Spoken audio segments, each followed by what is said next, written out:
Major phone carriers make you sign contracts with rigid data plans to trap you into a kind of forced phonogamy.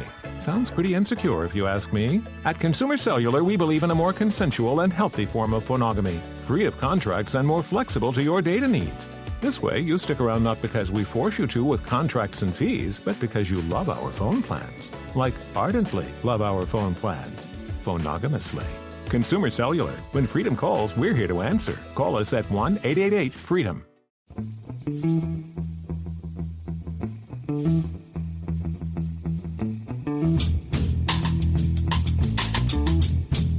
Hello and welcome to The Price of Football, the show that looks at the money behind the beautiful game. Now don't worry, I have checked with the government and you can still listen to this if you are in Tier 3. I'm Kevin Day in Tier 3. Down there in Tier 2 is Liverpool University's Kieran Maguire. How are you, Kieran, down there in Tier 2? Well, I went to a chip shop last night, Kevin, so I'm living a rock and roll lifestyle compared to you Tier 3 boys and girls. Wow. If you went after 10:05, then that is definitely rock and roll. Yeah, it's I'm going to try not to mention it or get angry about the fact that no West Ham fan can go to a 60,000 seat stadium last night on a massive footprint, but they could, if they wanted to, walk up and down Oxford Street without a mask on. Anyway, Kieran, it's Newsday. I'm just so jealous of you down there, and you don't even drink. You're a total waste of Tier 2. We should swap houses. That's what we should do. It's Newsday, Kieran. So let's news this thing up. And the first story is quite a big story. The first couple of stories, there's some eye-watering amounts of money, and then towards the end of the news stories, it all gets a bit film noir. But nevertheless, we're going to end on a rainy evening in Grimsby, actually, which is about as film noir as you can get.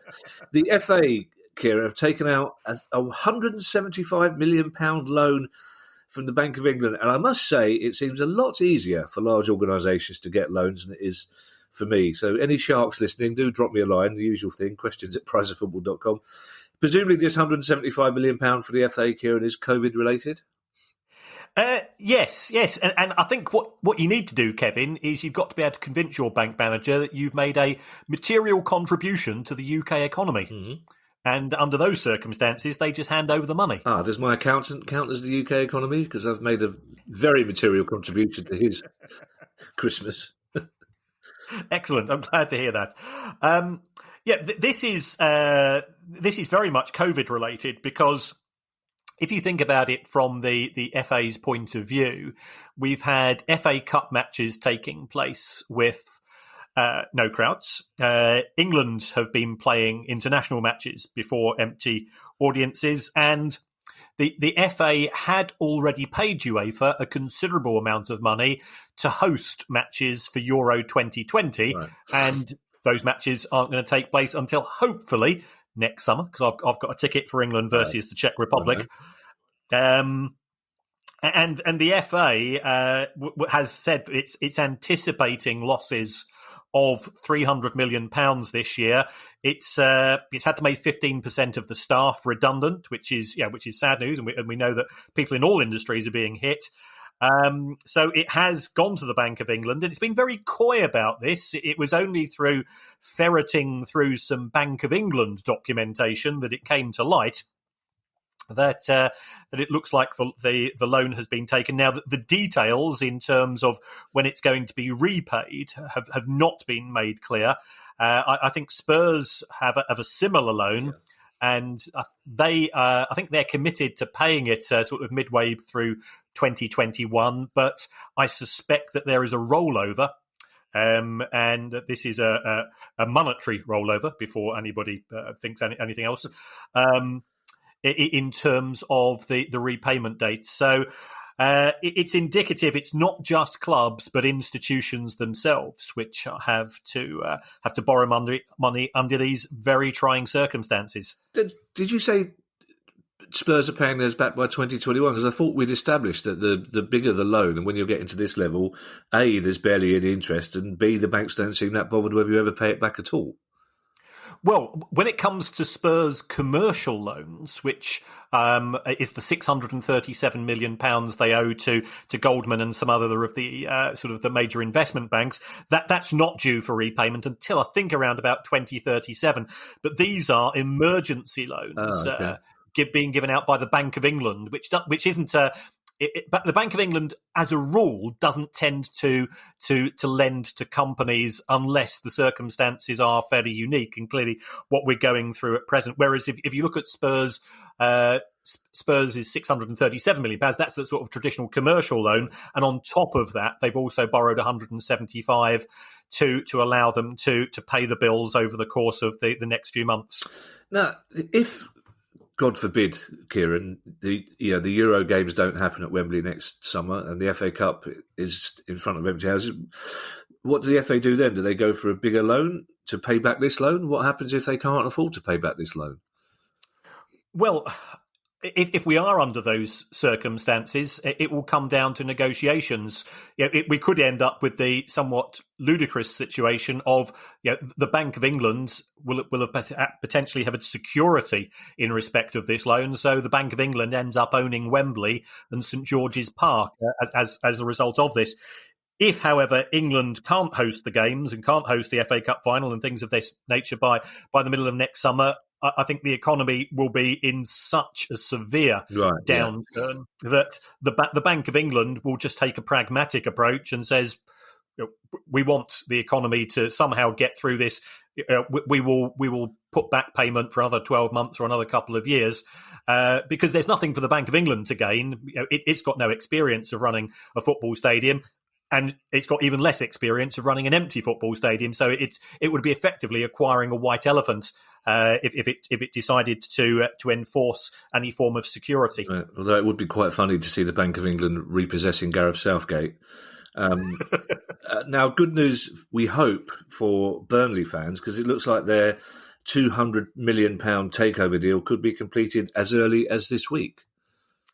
Yes, and I think there are presently two parties who are seeking to acquire Burnley. One is American-based. It's called ALK Capital. And the other is connected to Chris Farnell. Now, we've always said that if a club appears on this show once or twice, it's good. When something appears once or twice in a week, it's not normally good news. Chris Farnell is the person who was previously involved in an attempt to take over Charlton, and there are ongoing issues between him and the person who everybody thinks is the owner, Thomas Sangard. Chris Farnell is acting along with Mohamed El Kashashi. So there are two parties, by all accounts, involved in the Burnley takeover. My understanding is that AL Capital have their noses in front. The reason why I think the existing owners are keen to sell and the new owners are keen to buy by the end of this week is, of course, we've got the transfer window looming upon us. And Burnley aren't in a great position towards the bottom end of the Premier League. They didn't spend any money in the summer window as such. So, if these new owners do come in, capital injection, Burnley, from a financial fair play point of view, have always run themselves extremely well. So there is certainly scope for the new owners to invest in quality in terms of team recruitment and things of that nature. I think the price involved is intriguing. £200 million for Burnley, and this is not an insult to Burnley because I've been to Turf Moor, as you have, on many an occasion. Classic old-fashioned ground. It's a centre point of the town itself.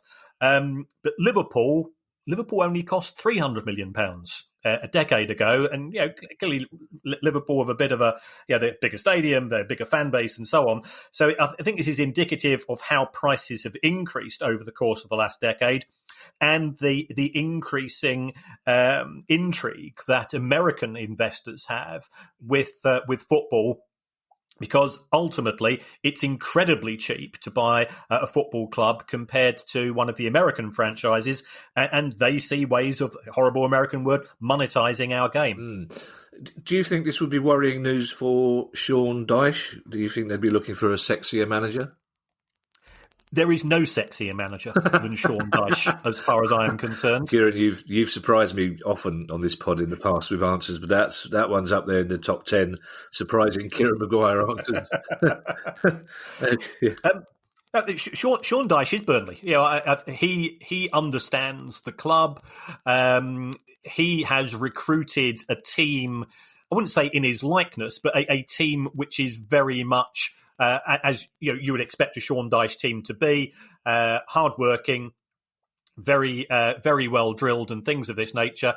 To rip all that up in January when you only got 4 months of the season, you can't. You'd have to go and change an awful lot of personnel as well as Sean Dyche. So my understanding, he is in fact central to the takeover, because he's held in such high regard, and rightly so. Well, yes, he's held in high regard by you and I, and by Burnley fans and football fans in general. But as we've established in the past, Kieran, people who come in and buy football clubs at any level don't necessarily share that football knowledge. And, if Frank de Boer's wandering about thinking I might like a return to the Premier League, these people's heads are easily turned, aren't they? So I'm not as convinced as you are. By the way, you mentioned Charlton there, Kieran, their owner, Thomas Sandgaard. We have put in a request to Thomas Sandgaard for an interview, and he has very kindly agreed.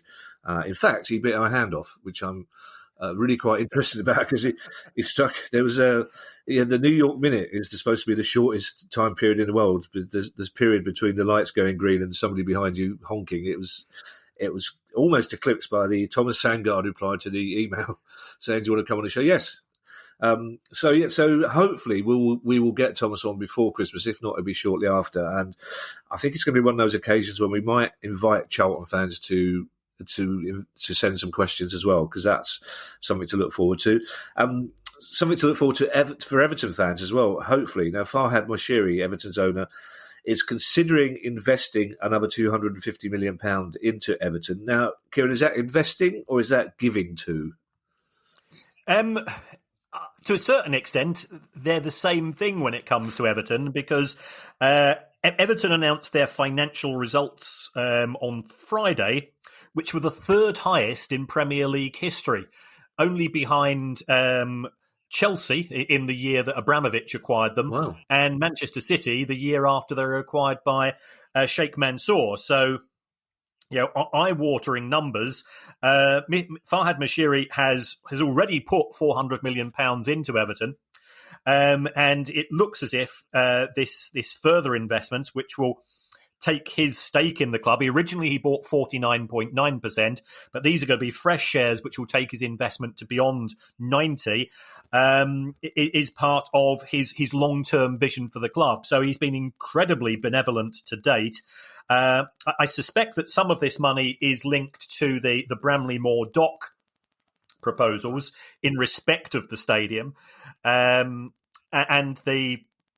that is moving slowly forwards.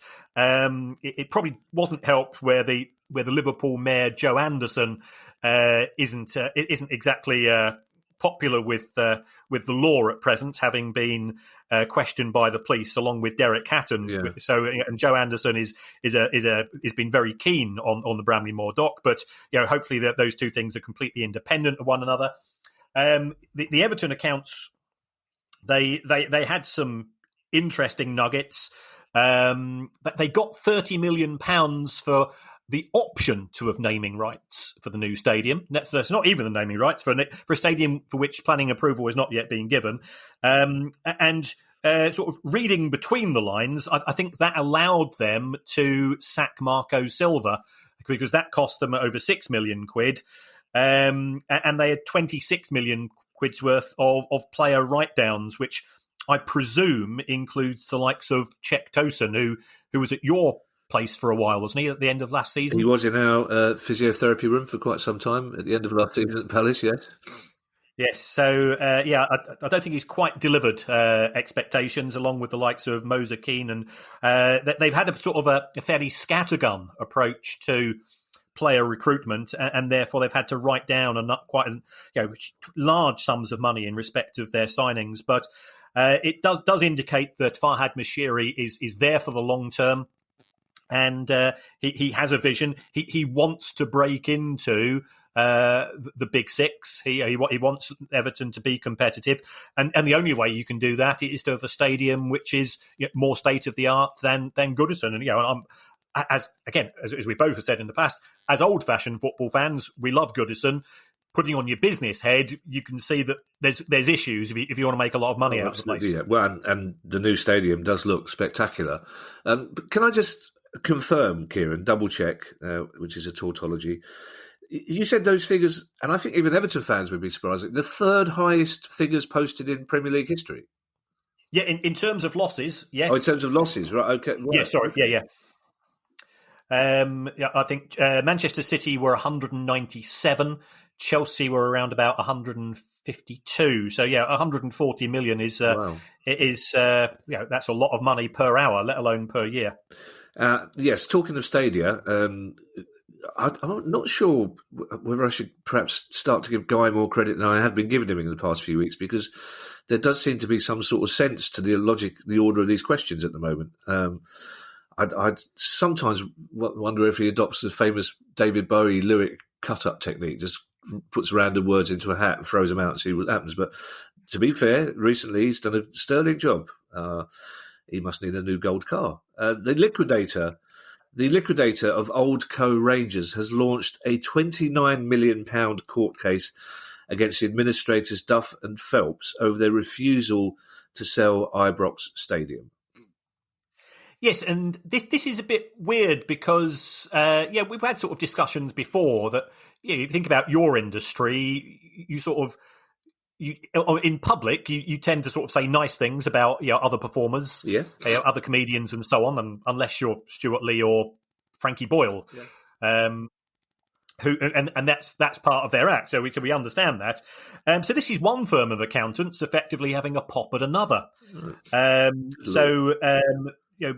Rangers had problems in around about 2012, which resulted in the Old Co going into there was administration, there was liquidation, and the way that it works is that a firm of administrators tries to run a business and sell off assets, and then liquidators come in to sort of mop up whatever's left over. And what we're seeing here is that the liquidators, who are this firm called BDO, they say that the administrators could have sold Ibrox, the training ground, and some of the players. And if you think about what we've seen in respect of Wigan, the administrators there, what have they done? Well, they sold off the training ground to Preston North End. They've sold all the players, and that's why Wigan are now at the arse end of League One. But that didn't appear to be the case, or that's the allegation which is being made by the liquidators. And they say that the administrators owe almost 30 million quid as a result, and that money, if it is recovered, would then go off to then be used to pay the unsecured creditors of the Old Co Rangers. So it's going to be a court case which will come up in May 2021. No doubt the pub lawyers of both Celtic and Rangers will be already sharpening their knives, because they do enjoy a good spat about anything to do with each other's club.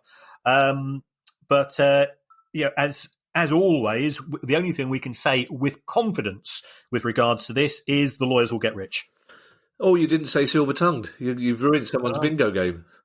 Somebody's pen was hovering over there. I knew this news story would cause me some confusion, and it has. Were Duff and Phelps legally obliged to sell the stadium? And if so, why did they not? And even if they weren't, why did they not anyway? When it seems that their job is solely to get as much money from assets as possible.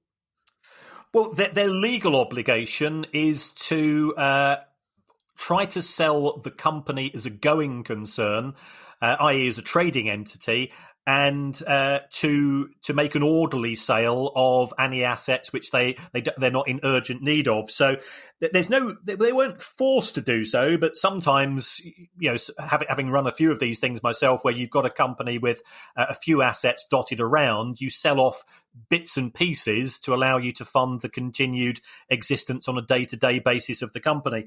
Now, clearly, this is going back to 2012, so it is old ground. And it does make you wonder why it's only now coming to court in 2021, because BDO, I think they originally sort of raised their unhappiness 3 years ago, and this is one of these horrendous cases that just drags and drags. And you say that if BDO win this case, the money will go to creditors. None of this will go to BDO. BDO are doing this out of the kindness of their heart and out of the concern for the creditors that have lost money?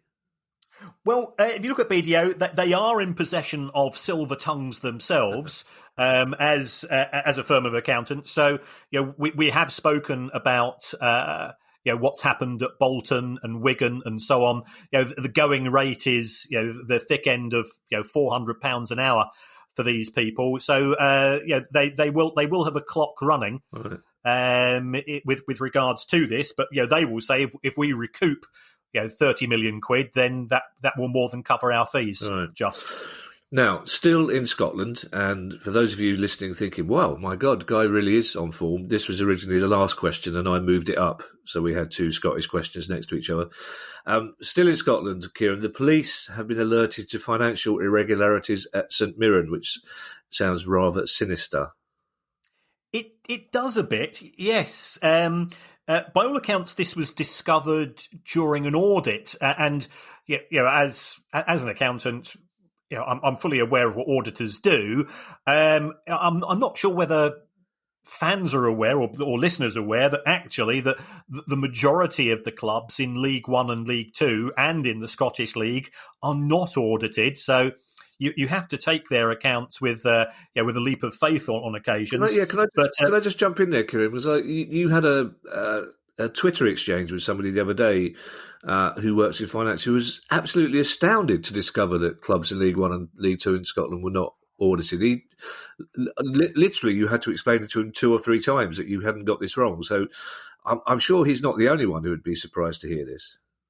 Yeah, under legislation here in the UK, I think around about 95% of companies now are no longer legally obliged to have an audit. Now, some will do so because of banks' insistence. Some will do so out of a choice of governance.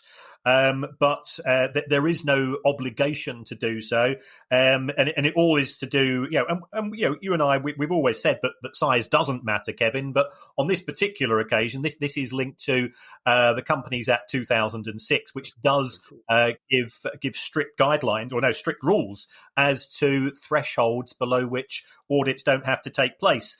And it's something which I feel a little bit uncomfortable about. I appreciate at present, all clubs are looking to save money, so an audit would be additional costs. So you can understand them not wanting that.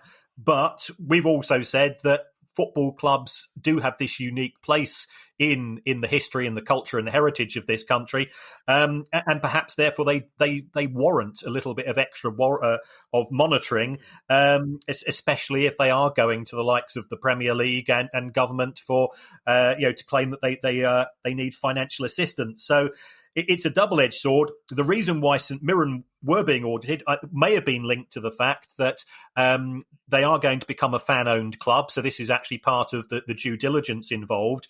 And the allegations, and they are only allegations at present, things which arose during the conduct of this audit was non-payment of taxes to HMRC, nothing to do with player-related items, which seems a bit strange. I don't know whether we could be sort of going into the realms of the Sopranos here, and anybody familiar with Sopranos, jobs for people that didn't appear to do any work was a common feature of things of that nature.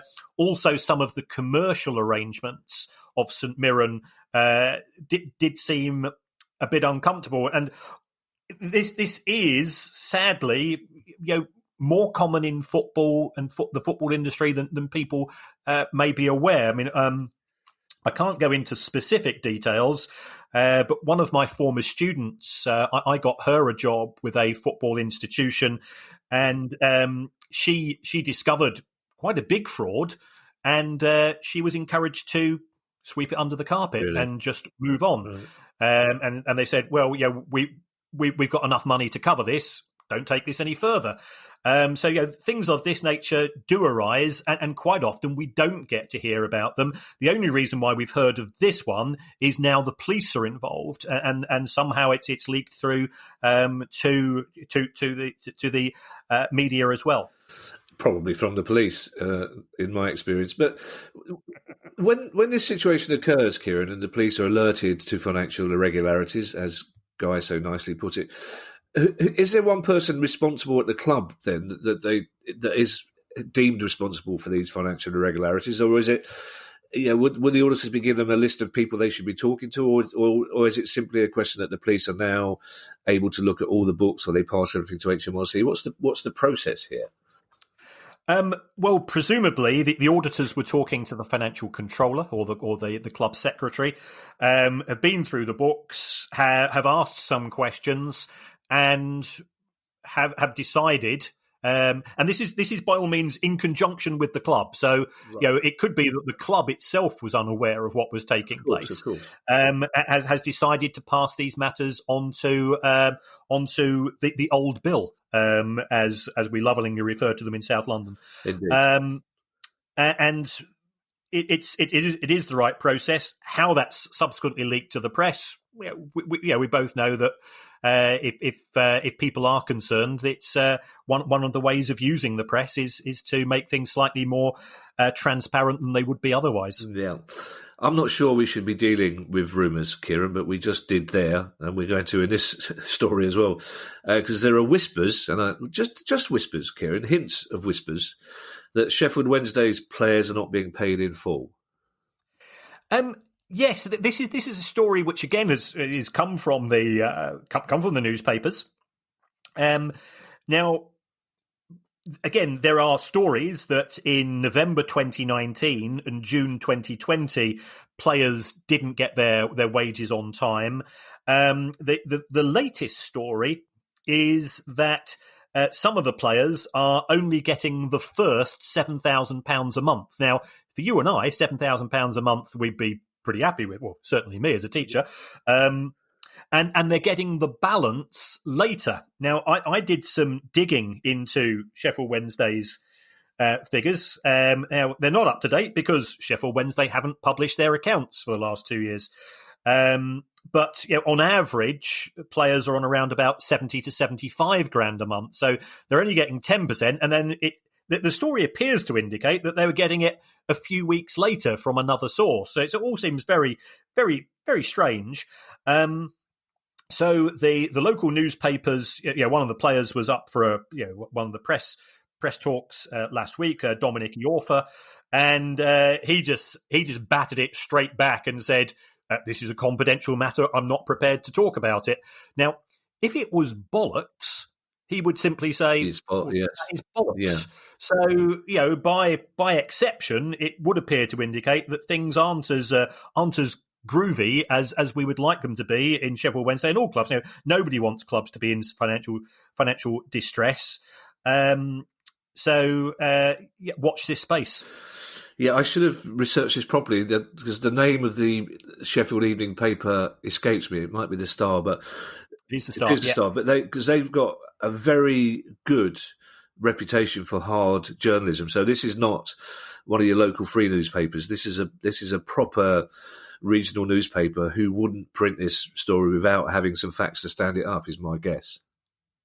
Yeah, that sounds right. I mean, I've dealt with the guys from the Star on a regular basis, and they play they play it down the middle. They're not out to stir things. It's not in their interests.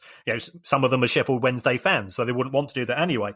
It's once again transparency, being upfront. These are all the things that we want in terms of good governance in the game.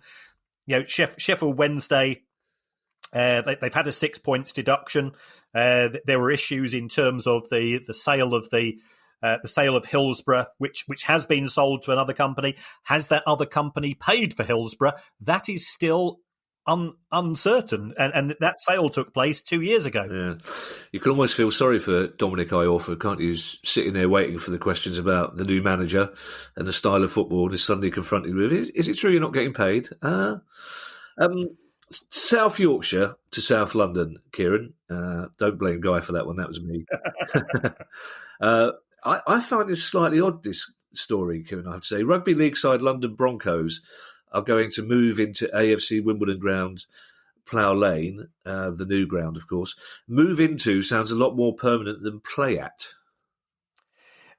Well, yes, they're signing a 10-year deal to use the facilities.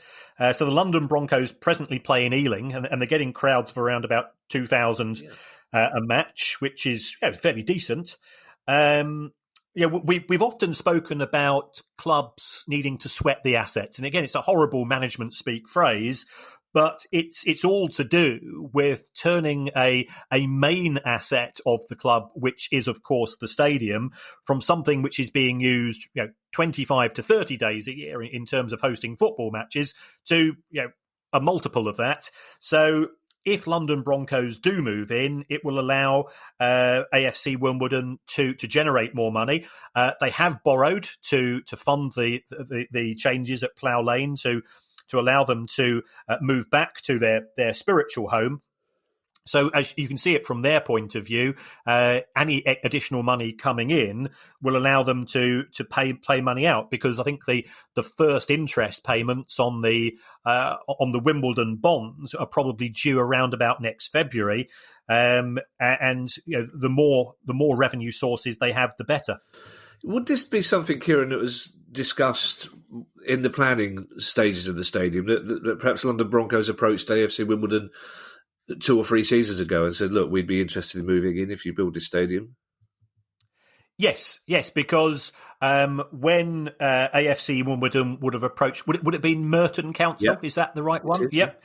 So when they would have approached the council, that it would have been in terms of getting approval for X number of events taking place a year. So presumably they were looking for some form of multi-sport arrangement at the time.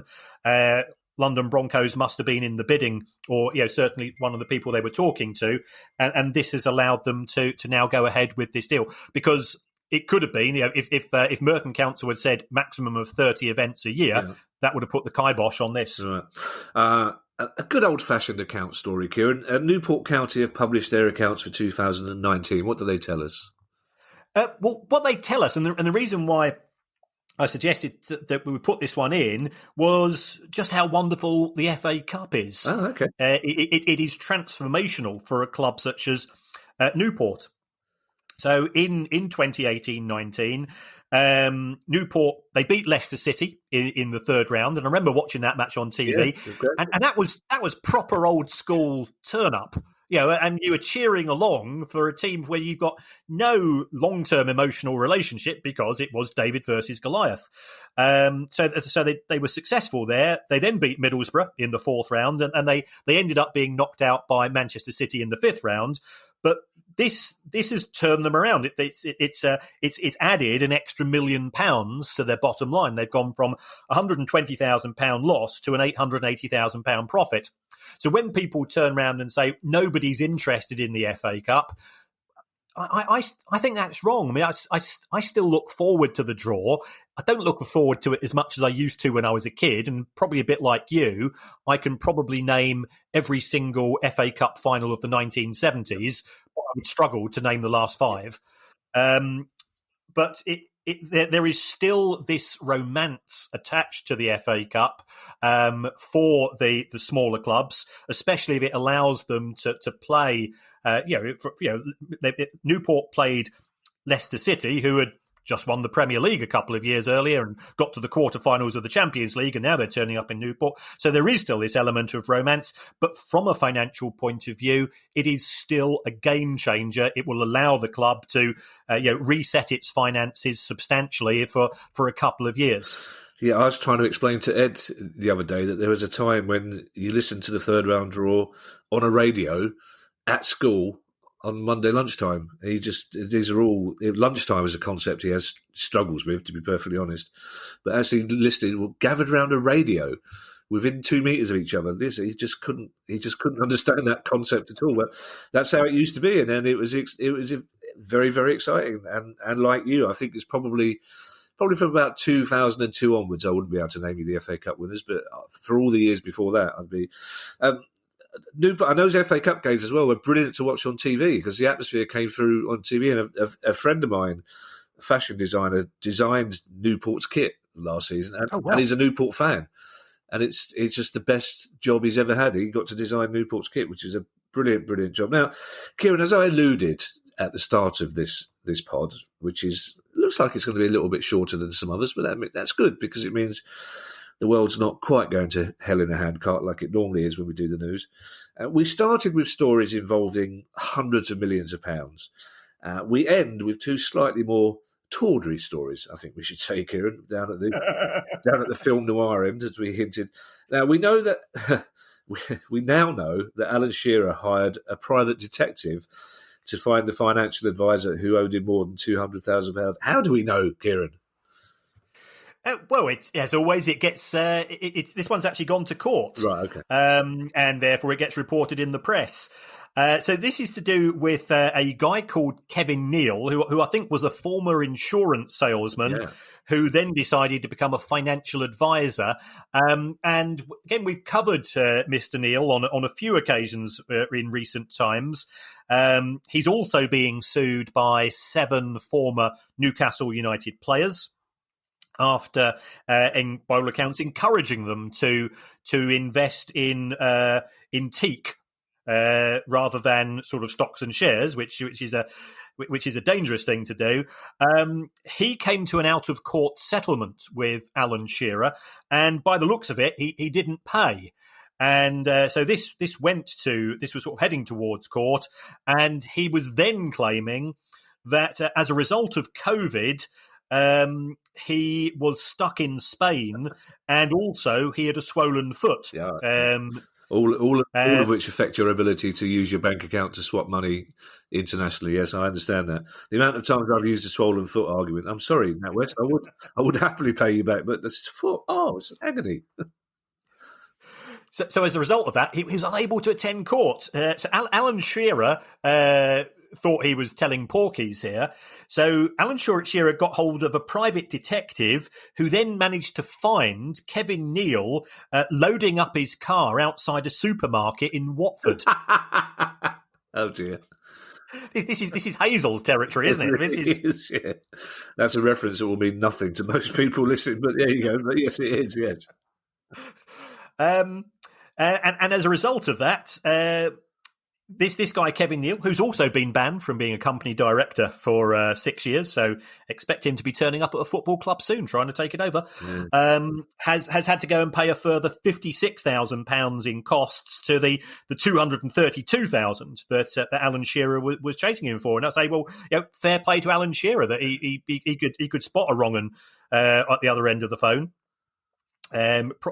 He's. I hope he just gets his money quick, and this guy gets whatever is due to him from the other players as well. Quite right. So you made that sound a bit more threatening than it should have been, Kieran. To be honest, but you can take the boy out of South London, Kieran, can't you? But talking of unexpected visitors to football grounds, Kieran, this is a story that I genuinely thought was a joke when I first read it because it caused a lot of activity amongst Grimsby fans on social media, that a convicted fraudster is apparently looking to invest in Grimsby Town.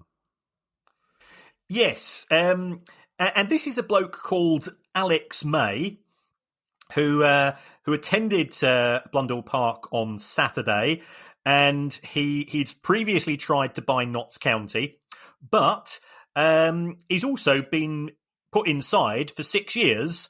And no fraud is pleasant, but this is at the arsehole end of fraudster activity. And what he'd do, he would target the elderly. He's a con artist, steal people's identities of elderly people, and then use that to sort of pretend to be them and remortgage their houses. Wow. So by all accounts, he'd made £3.5 million from this, and was living a champagne lifestyle. So apparently £1 million was lost at the casino in Mayfair. He and Grimsby originally said, or somebody originally said, well, everybody's entitled to make a mistake. And he's seen the light. He's even changed his name. Now, good for him. Well done. He doesn't want people to know that he was originally known as Alec Capicagna. So now he's going by the name of Alex May. He would not be. I think his outstanding conviction is not unspent, so he would have failed the owners and directors test, but he could still put in some form of investment if it was below a particular threshold. There was talk about him putting in up to £1 million for shares, and I'm thinking, well, hold on, where's this money potentially come from? If it's some little old dears in Gorton, I'm bridling at this one. But the good news appears to be, as a result of this story being flagged, and hats off to we've been talking about people in local newspapers. I think this is the Grimsby Telegraph. Fair play to them for running this, for spotting this story. It looks as if John Fenty, the Grimsby owner, has rejected the offer to buy into the club. I hope that they continue with that. I've got a huge affection for Ian Holloway, who's at the club. As a human being, I think Ian's a wonderful guy, and I wouldn't want him anywhere near the likes of Alex May. Yeah, well, again, you made that sound more threatening than it should be, but in this case, I heartily endorse that sentiment. And also, John Fenty, I imagine, would have been sensible enough to look at social media and. I mean, it ranged from bemusement to anger, and it struck me that there was a lot of Grimsby fans who said, "I won't go if this guy takes over." And it's astonishing that he was even allowed to be considered. But there you are, Kieran. That's football, and that's an entire news pod, Kieran, that we've got through without mentioning you know who, our friends at. I don't even want to say it, Kieran, because for once I believe we have got through a pod without mentioning that team in the East Midlands who play in white shirts. And he used to be managed by Brian Clough. So that's good news, isn't it? There is. And so we had actually written this script. And then... We? Who's we? Listen, I don't mind you taking credit for all the brain stuff, but I'm taking credit for the half-assed notes that constitute the script for this thing. Well, it looked like this was today's show. And then my very good friend Matt Slater at The Athletic... He's just brought out a story about doubts over the proposed takeover of Derby County. Oh, no. So we thought we were going to have a full week without Derby. And it turns out that Sheikh Khalid bin Zayed bin Sakur Al Nahyan, who could probably get his money back if he sells shirts with his name on, still owes a law firm more than $500,000 for work he did trying to buy Newcastle United last year, and the law firm involved are getting a bit arsey. Right. So this could put a spanner in the works. Sheikh Khaled has, by all accounts, not settled the bill, which doesn't look too clever. Derby are presently at the bottom of the Championship. They've just sacked their manager. They haven't published their accounts, which, as you know, for 2019, which gets them a minority step. Yeah. They've got an outstanding legal case from their former captain, Richard Keogh, following the night out with the lads incident last year when they sacked him. And there is a loan from Michael Dell, of the computer fame company, which is believed to be around about £30 million. How is that going to be settled as well? Is there a change of control clause, which often happens when new owners come into a company, which would mean that Michael Dell would be entitled to his money back straight away? So it is looking not as smooth sailing as I think everybody had hoped. And again, Matt Slater is a very, very thorough journalist. So this wouldn't be nonsense. And as one of those professions which does take stick some of the time, we've had the benefit of 3 or 4 stories today purely on the back of these guys doing their job well. And hats off to all concerned. Yes, I'm sorry, Derby fans. I really am sorry. I did know that was coming, but it's hopefully by Christmas. You never know. We'll have some good news, and maybe even by Sunday's pod, because Monday's pod. We do it on Sunday. It's out on Monday. Our next pod is our questions pod. So if you have any questions at all about football finance, if you want questions specifically about Derby, that's fine. We'll handle all those. It's questions@priceoffootball.com, and we'll also be giving another shout out to a batch of club fans who are going above and beyond in helping the local community at this time of crisis. We will see you then. Kieran, I'll leave the final message, as ever, to you. Okay, folks. Well, thank you once again for the feedback. Even the 1-star review from the Palace fan that you got. From a Palace fan, from Palace fan Dino, who thinks I'm left wing. I drive a Range Rover. I've got a white Range Rover, the same as Jack Grealish, although mine hasn't got quite as many bumps in it. I don't know what made me laugh more, the fact that you shared that with me, or the fact that the guy said, "Do you know this bloke?" Yeah, of course I know him. He happens to support the same football club as I do. Naturally, no, I don't know Palestino. but yes, it was a lovely snotty, and he won't be listening. He made that quite plain that he won't be listening because of your views on racism that he didn't share. But things I didn't even say anything. I can recall. There's no logic. I go to great lengths to never say anything. No, that's not true. Anyway, how long have you been driving a white Range Rover for? What happened to the Audi? Oh, I've got that as well. Holy shit! Okay, off you go. Carry on. Right, well, thank you for the reviews. Even Palestino, we've got to learn. We've got to listen to people listen to the show, so we take everything on board. If you could subscribe, if you could give us a 5-star review as well, that'd be even better because it helps us in the charts. Doesn't matter what you say. You could say you would rather the show was done by Anne Widdecombe and the Archbishop of Canterbury. It really makes no difference to us. We can take that. But apart from that, look after yourselves.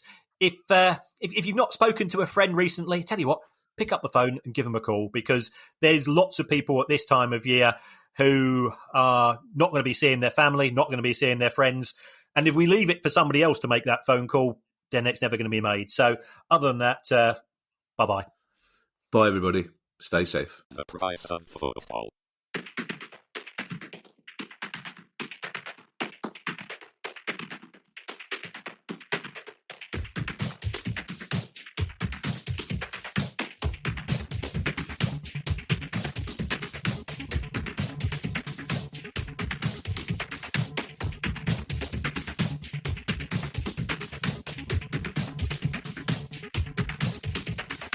The price of football.